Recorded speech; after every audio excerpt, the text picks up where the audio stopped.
Hello fellow cinephiles, Film Guru here. Today I'm reviewing Jumanji Next Level. This was once again directed by Jake Kasdan and stars Dwayne Johnson, Karen Gilliam, Jack Black, Kevin Hart, and joining the cast this time is Danny Glover, Danny Devito and Awkwafina. This movie follows on from the previous film and it looks at where all the characters are now and how their experiences and journey within Jumanji has helped them grow and learn and become the people they want to be and do the things they want to do. All except Spencer, played by Alex Wolff. He's still struggling with things and he's still not feeling comfortable in himself or being the person he wants to be or where he is in life. And when he returns home for the holidays and his grandfather's staying with him, they sort of reconnect, these two, and it's sort of, he feels a bit fed up with everything and doesn't want to join the group once more. So he gets out the remaining parts of the Jumanji game and ultimately tries to put it back together and sucking himself back into it, and he ends up playing a character he didn't quite expect. His friends arrive trying to work out what's going on, and they ultimately go down in the basement and see that he's started this game again. They touch it and end up back in there, but not everybody ends up in the same character they were playing from the previous film, and there's some new additions that end up in the game as well. So Bethany is the character that doesn't join them straight away but comes in later.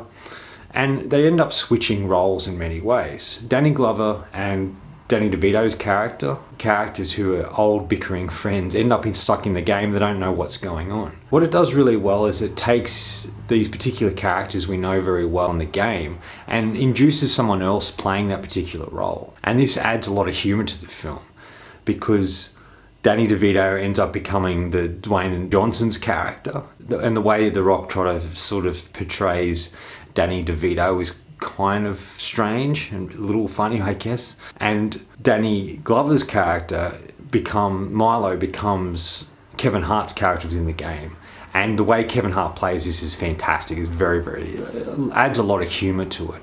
And Awkwafina in the end ultimately plays a version of Danny DeVito's character as well, and she's fantastic. I thought she was brilliant, It's really about how they have to find Spencer and complete the game once more to, bring themselves out of it.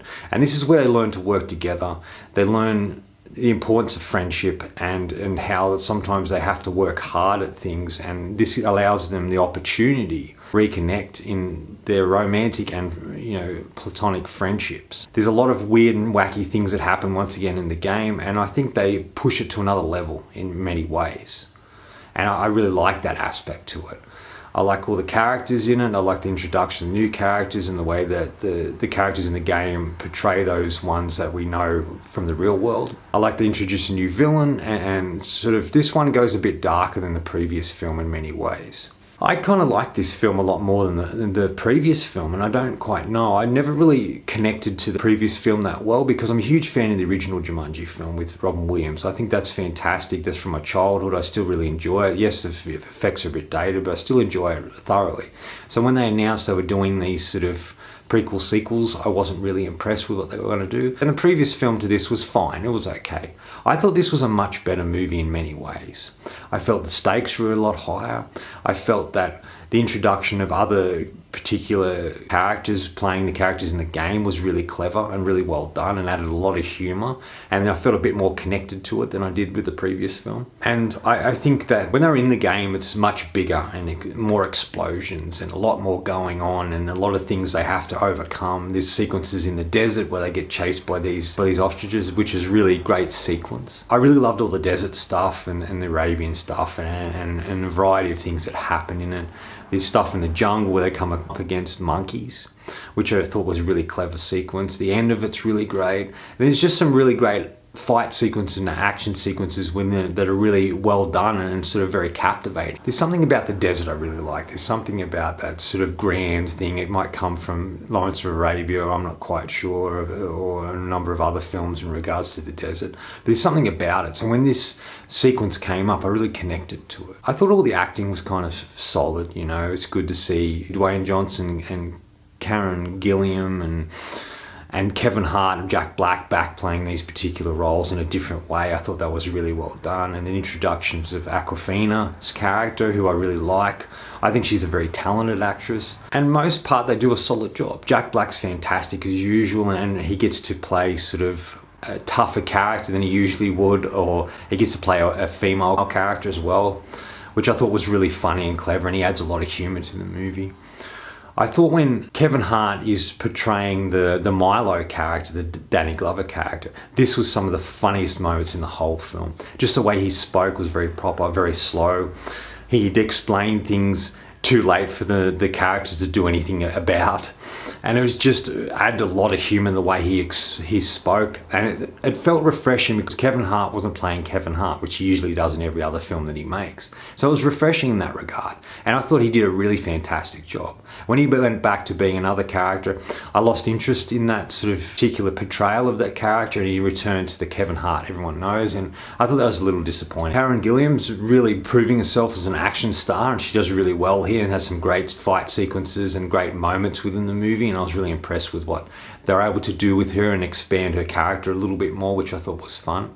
I like all the strength and weaknesses parts when they've added new ones and they've given them other ones.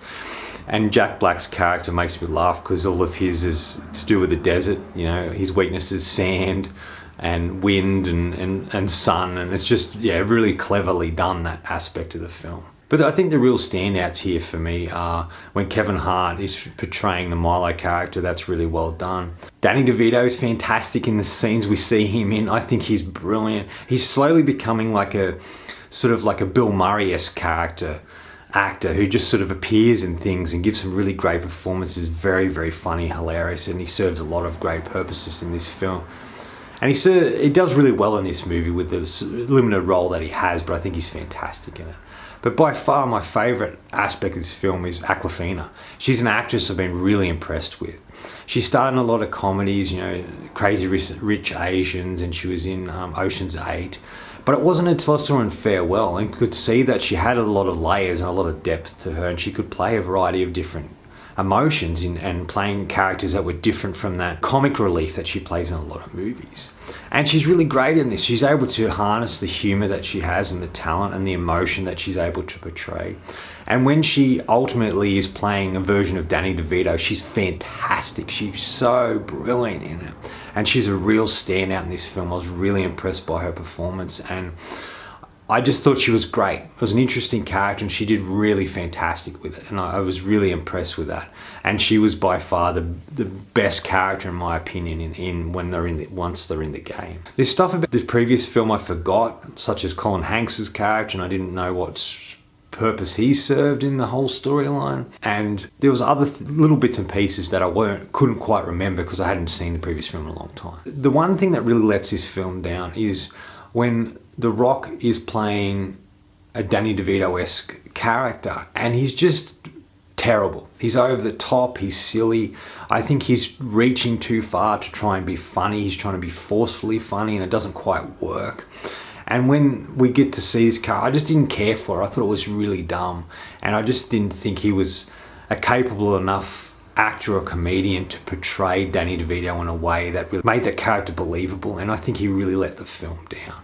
Some of the visual effects aren't brilliant, but overall I did enjoy my experience with it. It's entertaining, it was fun, and it had a bit of heart and a bit of depth, and it expanded on the ideas that it introduced in the last film.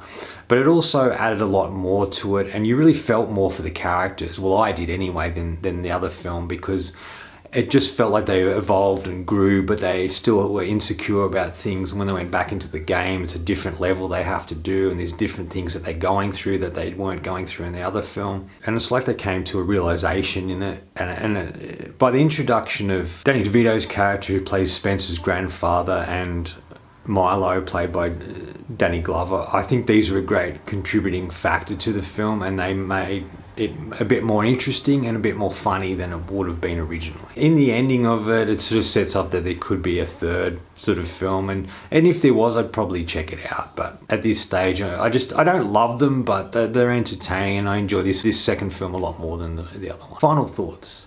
At the essence, this film is really about relationships. It's about how we have to persevere with things, that it's never too late to patch relationships that have broken down or have become disconnected through people getting older and changing and evolving, and that strength comes from within. You don't have to be in a game to know that, but the strength comes from of who you are and what you're capable of. I'm going to give Jumanji Next Level 3.5 out of 5.